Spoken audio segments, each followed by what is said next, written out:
अस्सलाम वालेकुम, कैसे हैं आप लोग?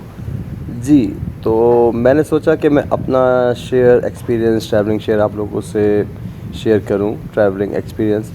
तो लिहाजा मुझे किसी काम से कोलालमपुर से इपो जाना था और इपो से फिर कुलिम जाना था, जहां पे मैंने 4 दिन स्टे किया। एक दोस्त साथ थे, सीनियर हैं हमारे, वो साथ थे। तो बस सफ़र अच्छा रहा। और ये कुछ वादियाँ हैं, बहुत खूबसूरत है मलेशिया, इसमें कोई शक नहीं है। और ये देखें, मंज़र चेंज होते रहेंगे क्योंकि ऑफ़ कोर्स लंबी जर्नी थी। तो और यहाँ पे थोड़ी सी, बल्कि हर जगह ही होनी चाहिए, हाईवे पे मोबाइल यूज़ नहीं करना चाहिए। तो मेरे दोस्त ने मेरी हेल्प कर रहे थे कि वो थोड़ी सी वीडियोस वगैरह, उन्होंने सीन वगैरह डाले ताकि आप लोगों के लिए कोई वीडियो तैयार की जा सके। वेल एनीवे, अभी हम जा रहे हैं कोलालमपुर से इपो शहर। ये बीच में कवासन रियाद है। जैसे कि हम पाकिस्तान में मोटरवे में लाहौर से इस्लामाबाद या लाहौर से कराची जाएं तो बीच में आता है, जिसे हम कहते हैं आराम बताती। ये मेरे दोस्त कुछ चावल और चने बनवा के लाए थे जो वाकई ही लाजवाब थे। और चाय का तो क्या कहना, बहुत ही लजीज चाय थी। मैं सैंडविच भी लाया था, लेकिन हम वो बाद में खाएंगे। जैसा कि मैंने आपको बताया कि मेरे दोस्त जो हैं वो थोड़े सीनियर हैं, तो उनकी चॉइस या उनकी ख्वाहिश के मुताबिक गाने चल रहे थे। और वैसे भी सफ़र के दौरान ऐसे गाने अच्छे लगते हैं, तो मैं भी इंजॉय कर रहा था। नहीं जी, इपो जाएं और बारिश ना हो, ये नहीं हो सकता। बारिश में नहा के और रंगीन हो जाती हो। वो गाना है ना, वो मलेशिया के बारे में है कि जी बारिश में जाएं और ना हो। तो अब इपो शहर हमारा आ रहा है, एंट्रेंस आ रही है। तो अब हम यहाँ इंशाल्लाह एंटर होते हैं। हाँ जी, तूफ़ानी बारिश इपो पहुँचते साथ ही। इपो पहुँच गए हैं, बस यहाँ से अब 4 किलोमीटर रह गया। तूफ़ानी बारिश यार। ड्यूरिंग द वीडियो मेकिंग जो वॉइस है मेरी, वो कुछ और है, क्योंकि उस वक्त मैं बिल्कुल फ्रेश था। अभी वापस घर आने के बाद कुछ थोड़ा सा बुखार है, नज़ला ज़ुकाम है। तो अगर आवाज़ समीज़ ना आ रही हो या अच्छी ना लग रही हो तो उसके लिए एडवांस में माजरत। इंजॉय करें, कितना खूबसूरत मनाजिर है, वाह क्या बात है, मेरे खुदा की कुदरत। देख लीजिए, अब मेरे पास सबूत भी है वीडियो के तौर पे कि दिन भर उन्होंने गाने सुने हैं और रात जब हो गई, जब भी वो अपनी मर्ज़ी के गाने सुन रहे थे। तो मैं एहतरामन कुछ नहीं कह रहा था क्योंकि मुझे ऐसे गाने पसंद हैं, लेकिन इतने भी नहीं। एनीवे, बट सफ़र बहुत अच्छा रहा। और ये रात के टाइम हम कुलिम शहर का कुछ इस तरह है डिज़ाइन के या सिचुएटेड ऐसी लोकेशन पे है कि मेन सिटी या मेन हाईवे से काफ़ी अंदर है, 40-45 किलोमीटर अंदर। तो वो जो अंदर का सफ़र है, वहाँ बीच में जंगल भी आएगा। और यहाँ पे स्ट्रीट लाइट्स भी नहीं हैं। और देख लें आप, गाने अभी तक बज रहे हैं वही वाले। तो बारह मैं एंजॉय करने लगा था। और बारह रास्ता बड़ा ज़बरदस्त है। फुल जंगल भाई, फुल जंगल, कुछ नज़र नहीं आ रहा है यहाँ पे।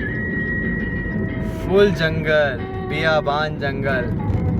कभी कभी कोई गाड़ी नज़र आती है। लाइट भी नहीं है यहाँ पे, स्ट्रीट लाइट। वाह रे सातू मलेशिया, सातू निकला। लें जी, जूली सुनते सुनते आखिरकार हम कुलिम सेंटर मॉल में पहुंच ही गए, जहां पे एक छोटा सा एग्ज़िबिशन थी जिसमें हमारी अटेंडेंस थी। हमने एक जगह ली हुई थी वहां पे, तो बिज़नेस के सिलसिले में थोड़ी बहुत। ये है प्यारा सा लगा हुआ है, ये छोटा स्टेज बना हुआ है यहाँ पे। ये पंखा 24 घंटे चलता है यहाँ, बहुत बड़े साइज़ का है ये, 20 से 20 फुट का है। ये ऊपर मॉल है और ये सारे बड़े बड़े ब्रांड हैं। ये बीच में एग्जीबिशन की जगह है। ये देखो, ये सारी जहाँ ये लाल लाल कारपेट नज़र आए ना, ये सारी, ये हमारा है, ये वाला। ठीक है, ये इस तरह लग गया। एक टेबल हम सुबह और डालेंगे तो 3 टेबल यूँ और 1 टेबल यूँ हो जाएगा, अच्छा हो जाएगा। ठीक है, ओके। ये दोस्त के घर गए तो उन्होंने कुकिंग स्टार्ट कर दी, और क्या शानदार कढ़ाई बनाई थी। चेक करें ज़रा आप लोग, ये देखें। अब इससे लाजवाब क्या हो सकती है। ये एक बड़े का सालन था जो लाजवाब था। रोटियां चेक करें, बिल्कुल पेशावरी स्टाइल। जी, ये यहाँ मलेशियन निम्को है और परफ्यूम्स है। निम्को को यहाँ कचांग कुत्ते कहते हैं, और स्पेशली इनकी एक सिटी की है इपो, जिसके सिलसिले में हम वहाँ गए थे। तो वहाँ से कुछ पैकिंग सामान कुछ खुद पैक करते हैं, तो वो यहाँ एग्जीबिशंस में सेल करते हैं। वैसे सीज़न वाइज है, कपड़ों का काम भी करता हूँ, इसी तरह स्टॉल लगाता हूँ। और ये परफ्यूम जो हैं, ये मेरे दोस्त हैं, उनका सेटअप है, अच्छा सेटअप है। बहरहाल हम लोग कमाइन होके जाते हैं तो हमारा ही बिज़नेस होता है ये। तो बहरहाल अल्लाह ताला ने कोई ना कोई सिलसिला बनाया होता है हर इंसान का, कोई ना कोई रिज़्क़ कमाने का। तो फ़िलहाल हमारा यही है। और आप लोग की दुआएं रहीं तो इंशाल्लाह आप सबके रिज़्क़ में भी अल्लाह ताला बरकत दे और हमारे रिज़्क़ में भी बरकत दे, आमीन। इनकी वैरायटी बेशुमार होती है, लगभग 70 से ज़्यादा आइटम है, लेकिन हम लोग वही ख़रीदते हैं जो हमें पता हो कि ज़रा ज़्यादा चल जाएंगे या जो कॉमन है यानी कि हर बंदा खा लेता है इजीली, तो वो है। और कुछ ड्राई फ्रूट का है सेटअप, छोटा मोटा अल्लाह ताला ने सिलसिला बनाया हुआ है। और परफ्यूम का काम जो है ये मुझे शुरू से बड़ा पसंद है और मैंने अपने दोस्त के साथ मिलकर ये भी किया हुआ है। तो बस दुआ कर दिया करें आप लोग, लाइक कर दिया करें, सब्सक्राइब कर दिया करें। ये कुछ कपड़े के स्टॉल्स लगे हैं, ये एक दोस्त है उन्होंने लगाया हुआ था, बड़ा प्यारा स्टॉल लगाया हुआ था, अच्छा कपड़े रखे हुए थे। लेकिन ये फेस्टिवल कोई ख़ास मतलब इवेंट पे नहीं था, यहाँ कोई फ़िल्म रिलीज़ होनी थी और वो किसी वजह से बैंड हो गई, इंडिया की मूवी थी, तो वो हमारा जहन ये था कि इंडियन कम्युनिटी आएगी, तो वो नहीं आई। बहरहाल ये हमारे साथ वाले स्टॉल पे थे, ये ज्वेलर्स की कोई एडवर्टाइजमेंट थी, पब्लिसिटी थी और अच्छा प्यारा सा इन्होंने स्टॉल लगाया हुआ था। उनके कुछ गाने थे जो मतलब उनके जो थीम सॉन्ग्स हैं वो थे, वो हर वक्त बजते थे, तो थोड़ा सर में भी दर्द हो रहा था, तो हम रिक्वेस्ट करते थे लेडीज़ से कि जी थोड़ी आवाज़ स्लो कर दें।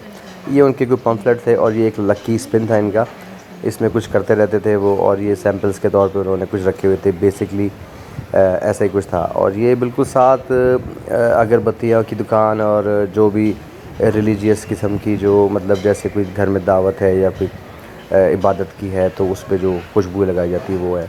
ये मार्केट के अंदर कुछ कपड़ों की दुकान थी, ये मुस्लिम कपड़ों की दुकान है, यानी कि मुस्लिम लेडीज़ जो इस्तेमाल करती हैं कपड़े जो पहनती हैं यहाँ की, जिन्हें हम मले ख़ातून कहते हैं, लेडीज़ कहते हैं, ये उनकी ड्रेसिंग शॉप थी।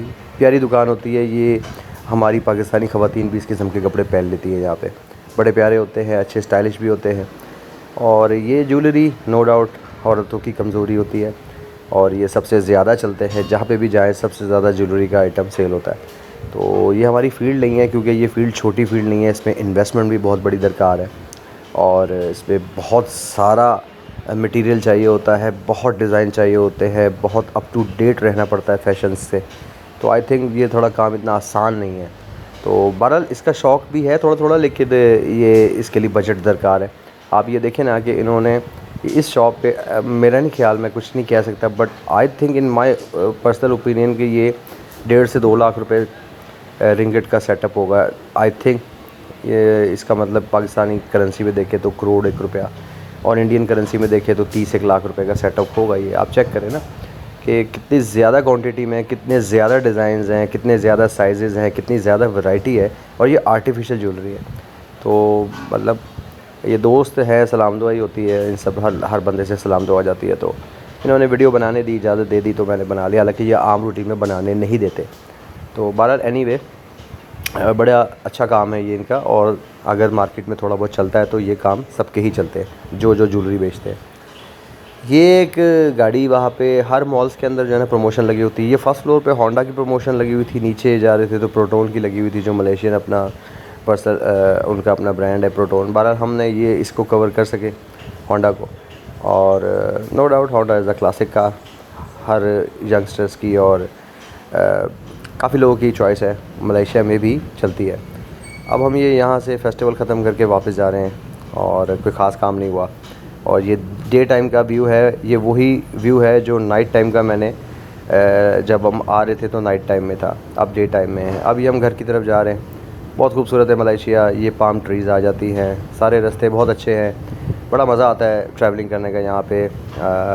कभी हो तो आप लोग भी विज़िट करने आइएगा, और अगर मुझसे कोई हेल्प चाहिए हो तो आप लोग मुझे रब्ता कर सकते हैं। अगर कहेंगे तो मैं किसी तरह अपना नंबर प्रोवाइड कर दूँगा आपको।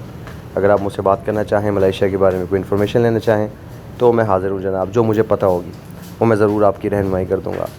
बस अब घर ये ईपो से हम आगे आ चुके थे और अच्छा जर्नी थी, मज़ा आया।